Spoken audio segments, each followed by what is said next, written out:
essa lista de agora, que o Diego pediu, no grupo do WhatsApp, quem não vem, mandou mensagem, mandou o nome falando que viria?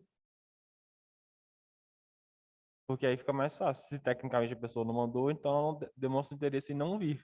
Então, na hora de somar a quantidade de pessoas para vir para aula presencial, tecnicamente daria para tentar dividir em dois grupos.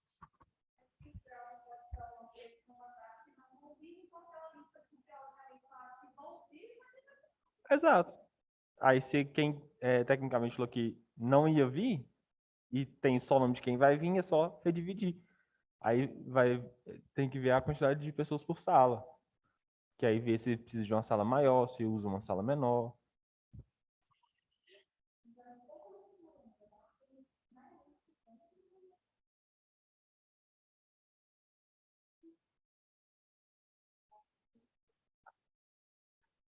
Bom, eu vou esperar o pessoal entrar aqui, que aí eu aviso.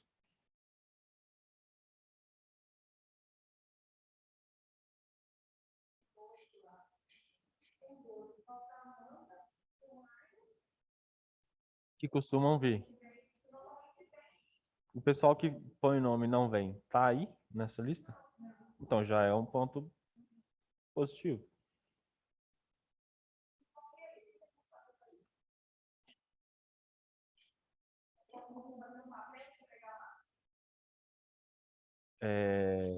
Com a lista, aí eu vou fazer o quê? Vocês mandaram essa lista para quem? Ou é vocês que têm a lista? Tá, aí eu converso com a Brenda. Fala, o grupo é esse. Já estão com... Os alunos que usualmente dão o nome e não aparecem, não estão na lista, então pode dividir ali que vai dar certo. Tá, tá. Então eu vou conversar com o pessoal da turma, que eu acho que já deve estar até ouvindo eu falar aqui, que aí eu peço para quem de fato for vir. Isso. O Cláudio está com o nome na lista? Tá,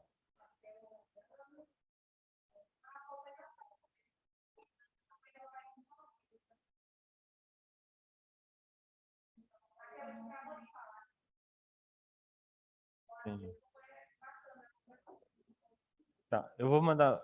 Bom, enquanto os colegas vão entrando, eu arrumo isso.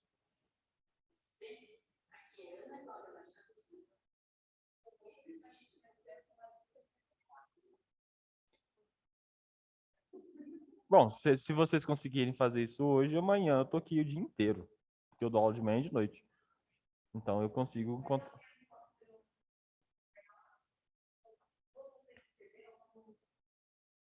Não, eu falo para nesse sentido, porque aí dá tempo de quem, por exemplo, não assistiu a aula ou vai entrar ainda, para repensar se vai vir mesmo, ou se quem não, por exemplo, não pôs o nome, deseja pôr. Então, você pode montar a lista desde que as pessoas mandem no WhatsApp.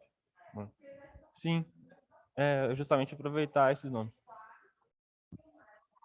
Só os dois que faltam? Tá. Mas os dois tecnicamente estão na aula aqui, então acho que eles vão ouvir. Eu vou dar mais um minuto só para ver se aparece mais alguém. Somos 10. E antes tinha mais. Para mandar, né?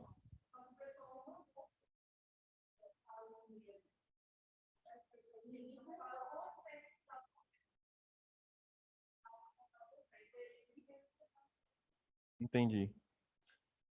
É, Esse, esse negócio de mandar nome, usualmente eu faço forms para a pessoa preencher. E mesmo assim, depois que eu vou lá e monto os grupos, aparece alguém que fala: Professor, eu não vi o forms. Tem como me colocar? Sempre aparece, gente. Sempre aparece. Sempre aparece. E aí você vai lá e muda o grupo. Aí um dia que você vai apresentar o grupo para a sala, aí aparece alguém que fala: Ó, eu não tô aí não. Eu também não vi. Eu queria entrar. Aí tem que mostrar o grupo na outra aula. É assim, gente. A vida é assim. Bom, dado um minuto, não apareceu ninguém. É, pegando um pouco do que a Mariana tinha comentado e a Aline tinha comentado no início da aula, sobre os grupos para aula presencial, né, para questão de divisão. O que eu preciso que vocês façam? Um pouco do que o Diego já comentou. Vocês mandaram o nome no grupo de quem tinha interesse em participar. Então, se alguém não viu a mensagem ou acha que já passou o tempo e tem interesse em participar da aula presencial, manda o nome lá, porque amanhã eu vou pegar os nomes que estão no grupo, ou a colega de vocês, a Aline, vai me mandar a relação de nomes, e eu vou passar para o pedagógico para fazer a separação dos grupos. Por quê? Pelo que eu estou sabendo, tem grupo que tem. São 3 grupos de 5, e não são todos os grupos que vêm todas as pessoas. Então, pela quantidade de pessoas, os colegas já perceberam que dava para fazer 2 grupos em vez de 3, tá? Então, eu preciso que vocês, se vocês têm interesse na aula presencial, quem já mandou o nome, não precisa mandar, porque já mandou. Quem não mandou e tem interesse, mande. Ah, eu mandei, mas eu repensei e não quero participar da aula presencial. Dá tempo de tirar? Dá. Pode ir lá e tirar. Não estou comentando isso para forçar ninguém a vir para a aula, também não estou comentando isso para forçar a galera a ficar em casa. Para mim, quanto mais cheia a sala, melhor. Mas aí vai depender de vocês, né, da rotina de vocês, da logística de vocês. Então, eu peço que me faça esse favor, porque amanhã eu vou pegar a relação de nomes, vou levar a pedagógico lá, pode dividir os grupos nessa quantidade de alunos, 12, 13, 11, 10, 6 alunos, a quantidade que tiver, a gente vai agilizar para otimizar as nossas aulas, beleza?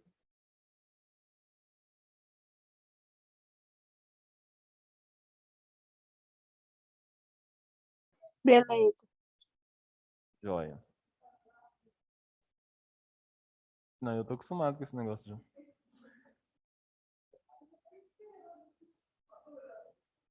Ué, não tem opção. Deixa eu só pegar o PowerPoint de novo, porque e abrir novamente para vocês.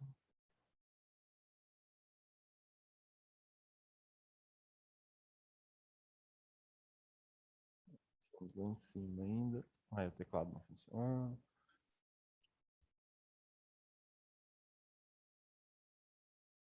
Ia falar do controle de qualidade do curriômetro, né? Com vocês. Deixa eu ver essa parte aqui.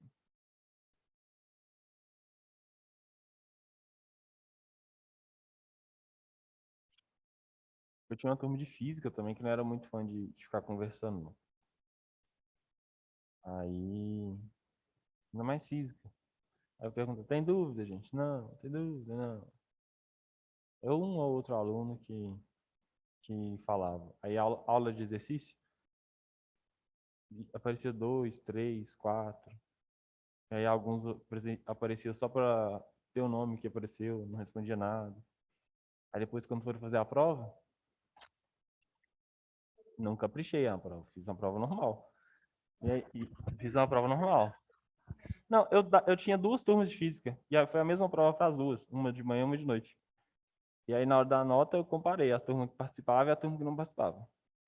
Aí, um com a média de turma de 6 e poucos pontos, e a outra turma com a média de 8, alguma coisa de pontos. Falei, vai. E era a mesma aula, a mesma aula que eu dava de manhã, eu dava à noite. Vai, gente. Deixa eu só contextualizar o pessoal que tá em casa. É porque as colegas estavam zoando aqui, e aí eu comentei isso, tá? Não é nenhuma indireta, nem nada, tá? Ó, paz e amor, tranquilo. Foi só porque elas estavam zoando aqui. Bom, controle de qualidade, né? Falávamos, né, do curriômetro, o tivímetro. Esse equipamento também passa por um controle de qualidade rigoroso e deve ser verificado diariamente.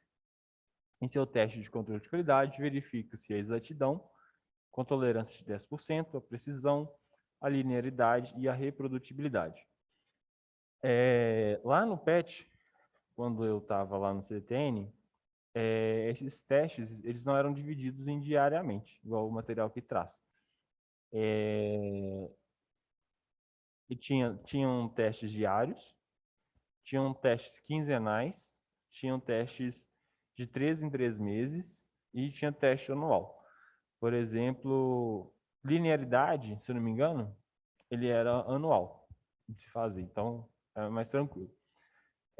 Um dos testes que eu fazia lá, eu pegava césio, cobalto, césio e cobalto, césio. Gente, eu fiz isso 2 anos, eu esqueci o nome desse negócio. Cobalto, césio. Esse negócio de ficar velho, a gente esquece as coisas.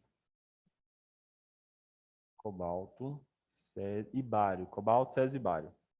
E aí, por exemplo, verificava a tensão, o próprio equipamento já mostrava, o background, que é a radiação de fundo, né? Então, dentro do poço, só que vazio, né? Sem material radioativo, nem nada. E ele me falava quanto de background, usualmente dava 0, alguma coisinha, né? Porque o ambiente sempre tem alguma coisinha de radioatividade, qualquer que seja o ambiente. E aí depois eu colocava o bário dentro do poço, era uma fonte selada. Aí eu olhava lá, aí ele me dava atividade, a gente anotava em becquerel. Depois eu tirava, esperava zerar, colocava o césio, depois tirava, esperava um pouco, depois colocava o bário, né? E aí era uma forma de você ver se o equipamento ele respondia ao decaimento do material radioativo, porque a atividade você pode calcular, né? Atividade final é igual a atividade inicial vezes E elevado a menos lambda T. Então você consegue saber, olha, daqui 3 dias vai ter tanto de atividade, daqui 10 anos tanto de atividade. Então, você pode comparar o cálculo matemático da atividade e o cálculo que o equipamento está te dando. Então, você conseguia traçar num gráfico, né, as duas retas, a reta matemática e a reta prática, basicamente dizendo. E aí você conseguia acompanhar se o equipamento estava funcionando direitinho. O de lá, inclusive, deu um probleminha quando a gente ia calcular sempre o césio, dava uma variação de atividade, de um dia para o outro, assim. E aí, depois que a gente passou a deixar o equipamento ligado na tomada constantemente, ele resolveu o problema. Então, tipo, isso era uma questão de energia. Usualmente, no início, quando eu entrei, eu chegava no CTN, ia no laboratório, ligava o equipamento e ia para o computador fazer meus negócios. E aí depois eu voltava e fazia os testes, porque eles eram os testes diários. E aí depois que descobriu que deixasse ele na tomada mais tempo, ele resolvia o problema, passou a ficar ligado, se bobear, está ligado até hoje, né? Então, assim, é, o tomógrafo, seja por emissão de foto único ou pósitron, né? Vai ter teste de controle de qualidade, o ativímetro vai ter teste de controle de qualidade. Então, na prática, o ativímetro vocês podem ter participado do teste de controle de qualidade.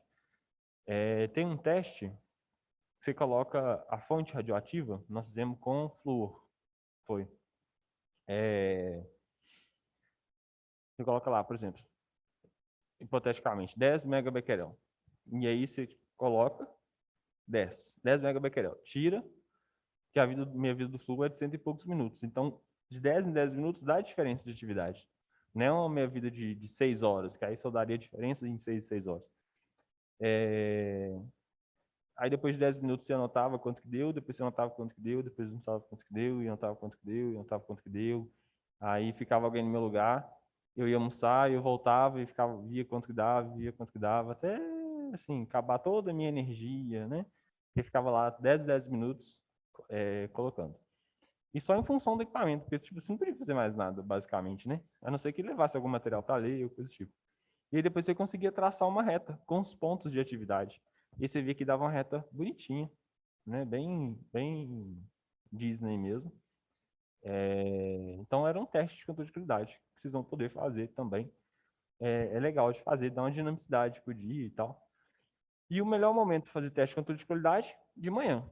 Porque você vai fazer teste de controle de qualidade de tarde, depois que você já usou o equipamento em função dos pacientes, se ele estiver descalibrado.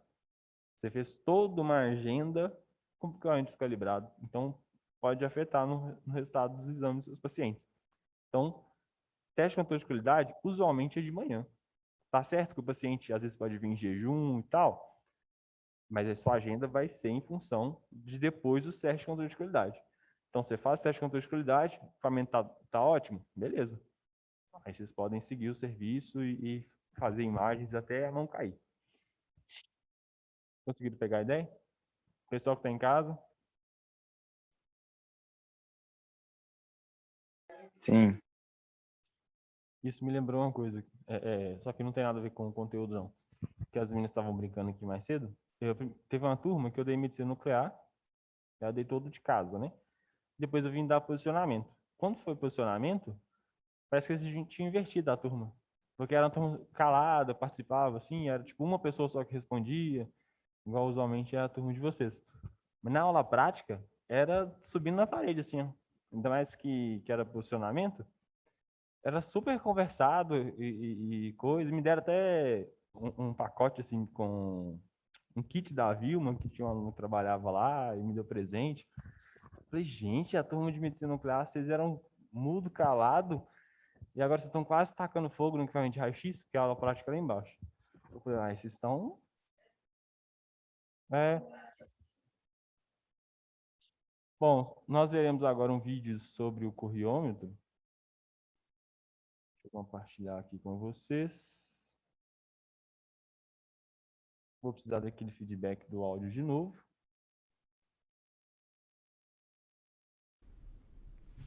Olá, tudo bem com você? Aqui é Ana Cláudia Machado Silva e nesse vídeo você vai aprender sobre... Pessoal que está em casa, como é que tá o áudio aí? Tá bom. Beleza.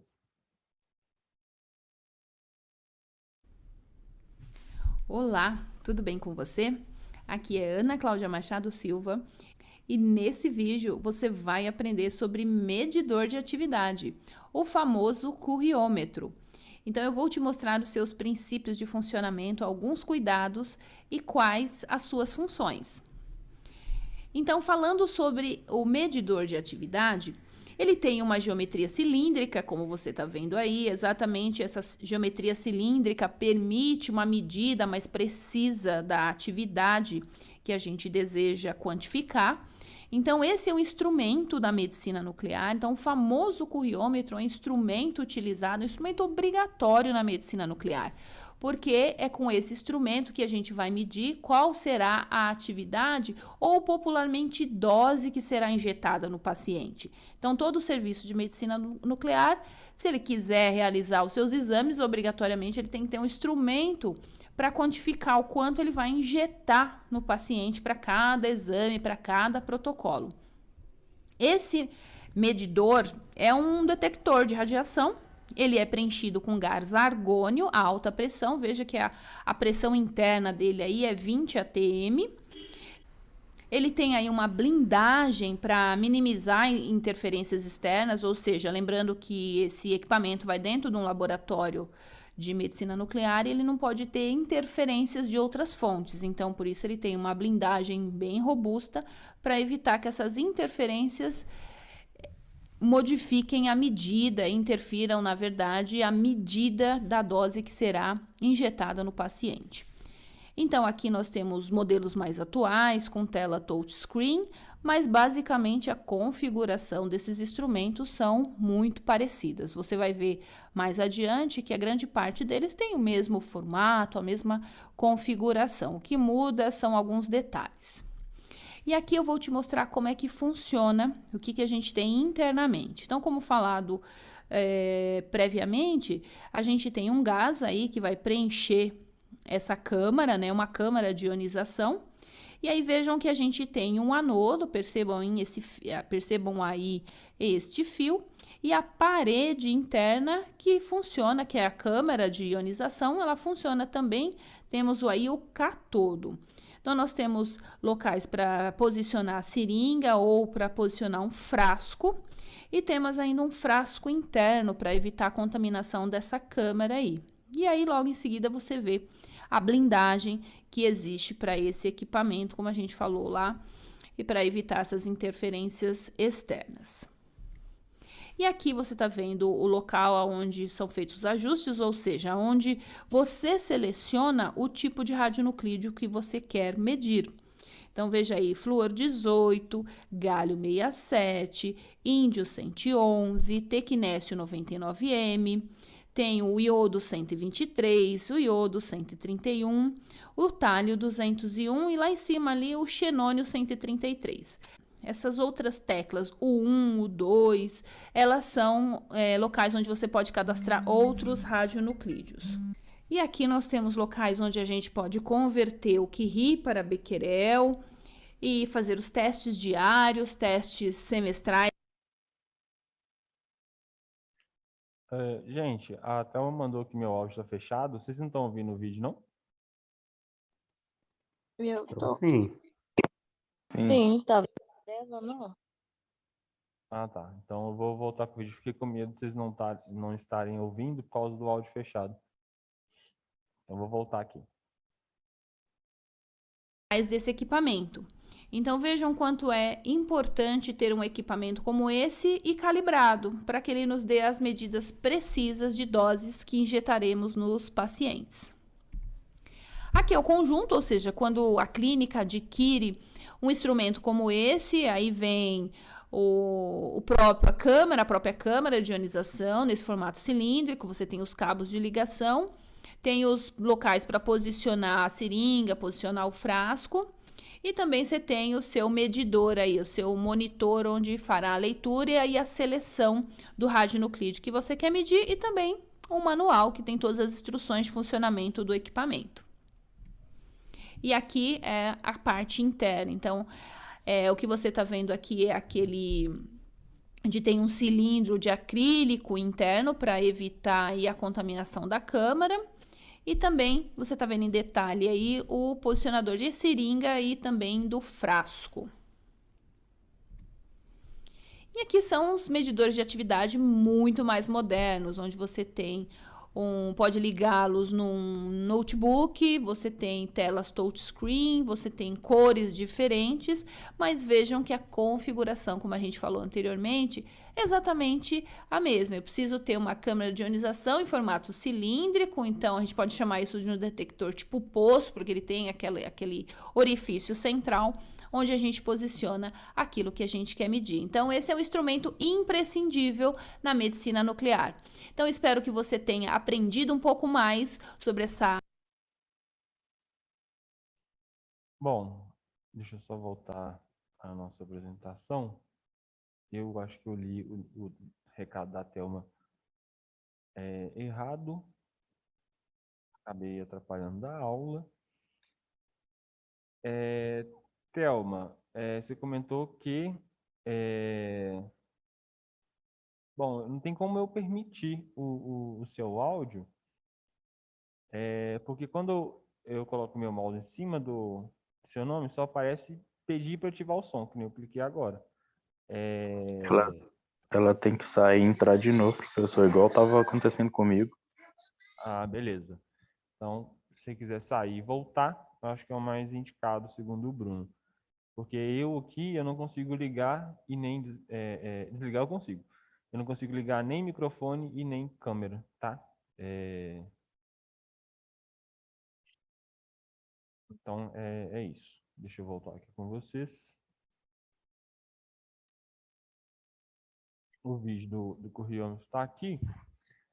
Eu ia mostrar uma coisa para vocês lá no vídeo e vim para a aula. Deixa eu voltar lá, só que sem ativar o áudio, né, da moça.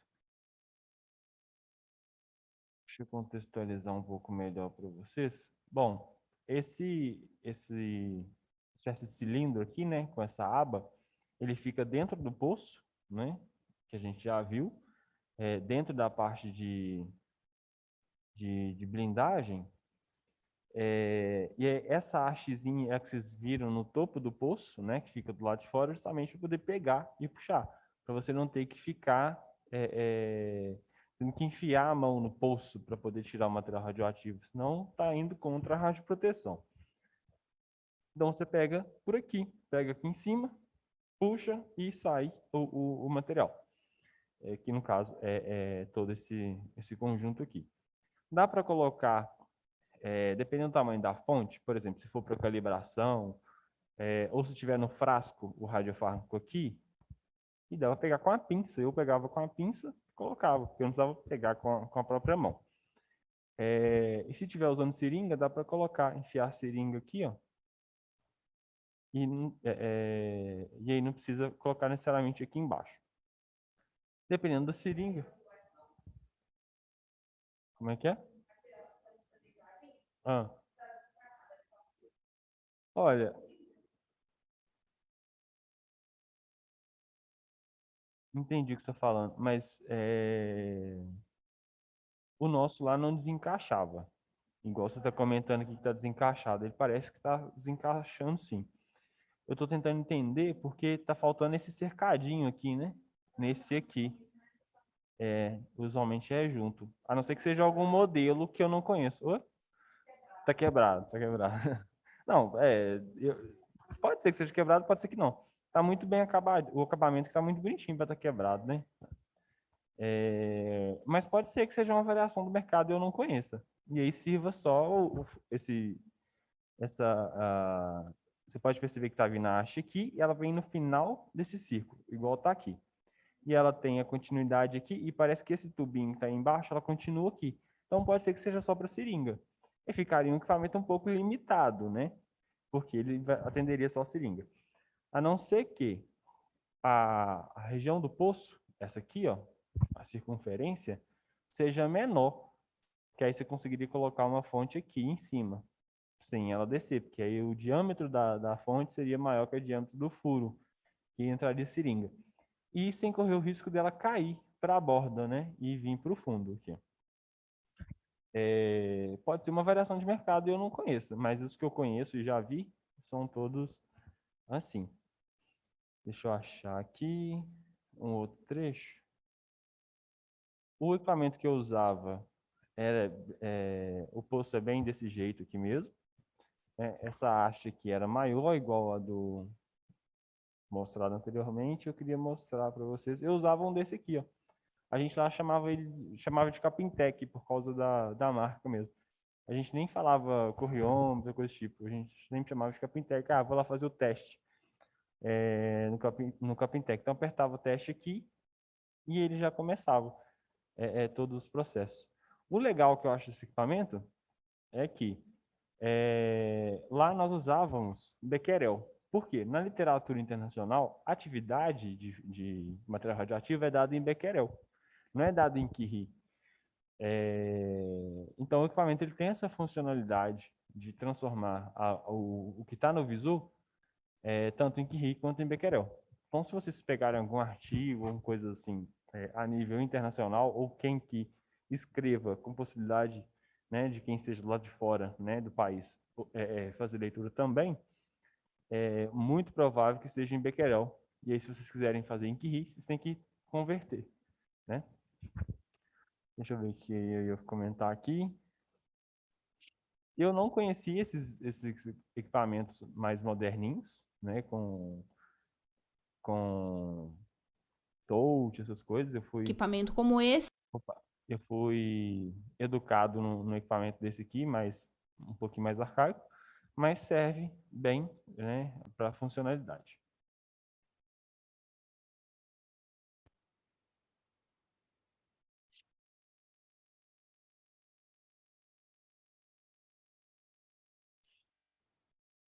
Bom, exemplos de fármacos utilizados em medicina nuclear, né?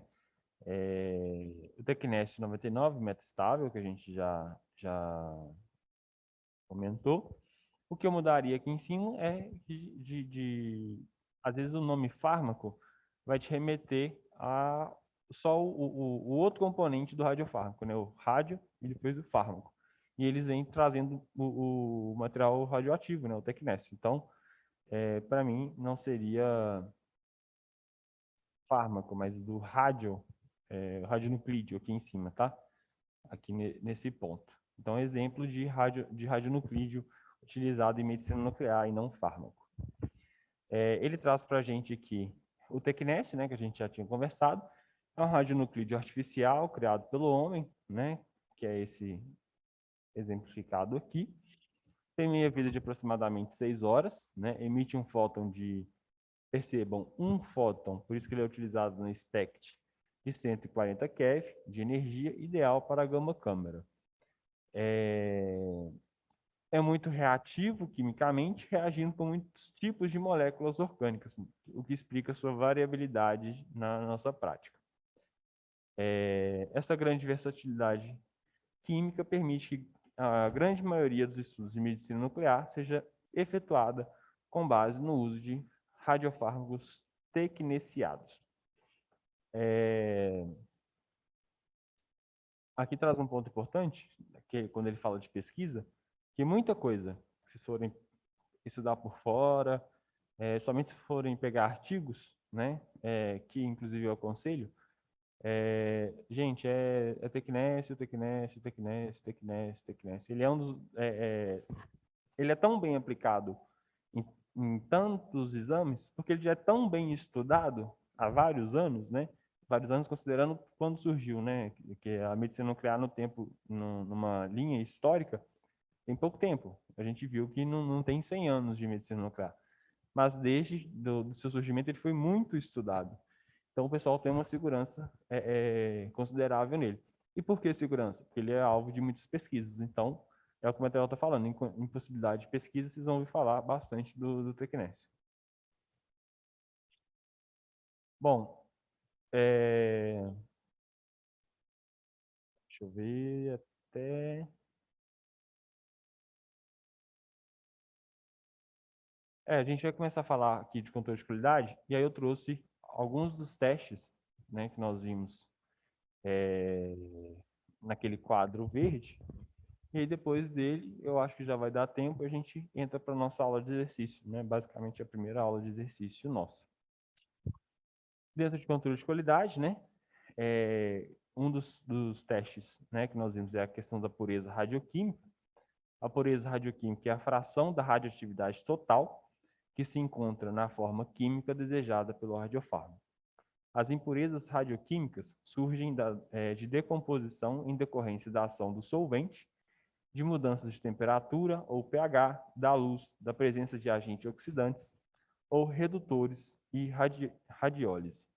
A presença dessas impurezas em uma preparação de radiofármaco resulta na obtenção de imagens de baixa qualidade em razão da alta radiação de fundo dos tecidos circundantes e do sangue, além de fornecer uma alta dose de radiação desnecessária para o paciente. Então, essa parte de exemplificação do porquê dos influenciadores, né, no teste, só para vocês verem, já não é uma coisa muito da nossa área. Então, assim, não precisem tirar, né, arrancar os cabelos. Podem ficar tranquilos. Eu só estou trazendo mesmo porque é interessante. Na prática, vocês podem ouvir alguém falar, olha, a ação do solvente, o ar-condicionado estragou, isso pode influenciar no radiofármaco, por causa da mudança de temperatura. O pH aqui não está tão bom. A luz não sei o quê. A presença de oxidante, ou redutor, ou oxirredução. Ou ouvir algum comentário sobre radiólise. Então, sim, algum desses pontos aqui. Temperatura vocês vão entender, porque é temperatura. Solvente, talvez vocês não entendam o que seja. Ou agente oxidante, redutor, radiólise, vale a pena, como dever de casa, colocar na listinha aí que vocês já têm, dar uma lida, mesmo que seja rápida, né? Só para contextualizar um pouco melhor, tá? Vale a pena. Pureza radionuclídea, o molibdênio presente no eluato, né? Considerado uma impureza, confere uma exposição desnecessária, né, do paciente à radiação beta-, podendo também prejudicar a qualidade das imagens. A pureza radionuclídea, sendo determinada a farmacopeia americana, deve ser de no máximo 0,15 microcurie de molibdênio, né, para cada milicurie de tecnécio, né, eluído. Farmacopeia é tipo a Bíblia da farmácia, sabe? Do mesmo jeito que tem a Bíblia para o cristão, ou o Corão para a galera lá de alguns segmentos do Oriente, para a farmácia e a farmacopeia. Tá na farmacopeia andar de cabeça para baixo, vocês vão ver farmacêutico andando de cabeça para baixo. Assim, tipo o colégio americano de radiologia para a gente. Esse teste é realizado mediante a detecção de fótons gama de 740 a 780 keV emitido pelo molibdênio. E pureza química consiste na determinação da quantidade de íons de alumínio, 3+, presente no eluato e provenientes da coluna de alumina contida no gerador. A presença de alumínio pode ser determinada pelo método colorimétrico, utilizando o sal do amônio aurim tricarboxílico e quantificada por comparação com soluções padrões de alumínio. Não é nossa função, mas eu trouxe para vocês. E o pH do eluato? O pH do eluato deve estar entre 4,5 a 7,5. Esse parâmetro pode ser medido quantitativamente por um pHmetro ou qualitativamente por papéis indicadores de pH. Eu acho que todo mundo já deve ter visto esse papel de indicador de pH, que você pega o que você quer observar, pega uma fitinha, coloca no material, tira e vai, ó, ele está azul, ele está vermelho, ó, ele está amarelo. E aí a cor vai indicar se ele está ácido, base ou se ele está neutro. Comumente é observado em geradores de diferentes procedências são eluatos com pH em torno de 5,5. Então está na faixa de 4,5 a 7,5. Provavelmente eluatos com pH diferentes possam alterar o pH de marcação dos radiofármacos e, consequentemente, prejudicar a eficiência de marcação e sua biodistribuição. Então percebam que como é que é complexo, né, a utilização do radiofármaco, como é que demanda estudo, né? E outra coisa que vocês vão acostumar, aqui a gente já não vai entrar hoje, mas nós vamos falar dos radiofármacos, depois nós vamos entrar nos exames. Ou a gente já vai ver equipamento, é um dos dois. Vai aparecer uns nomes esquisitos, tipo amônio aurim tricarboxílico. Vocês já estão acostumados comigo? Sabe que nome de aluno eu não guardo muito bem. Vocês já viram que às vezes eu vou falar escola e eu de vez em quando dou uma agarrada. Então, quando for falar desses nomes esquisitos, tenham paciência comigo, porque vão vir os nomes que aurim tricarboxílico é fácil. Então, vão vir os nomes esquisitos aí. Então, tenham paciência com a minha pronúncia, com os nomes. 1 minuto e 20 para os encerrar. Então, eu vou encerrar aqui com vocês para a gente voltar e fazer exercício. Beleza?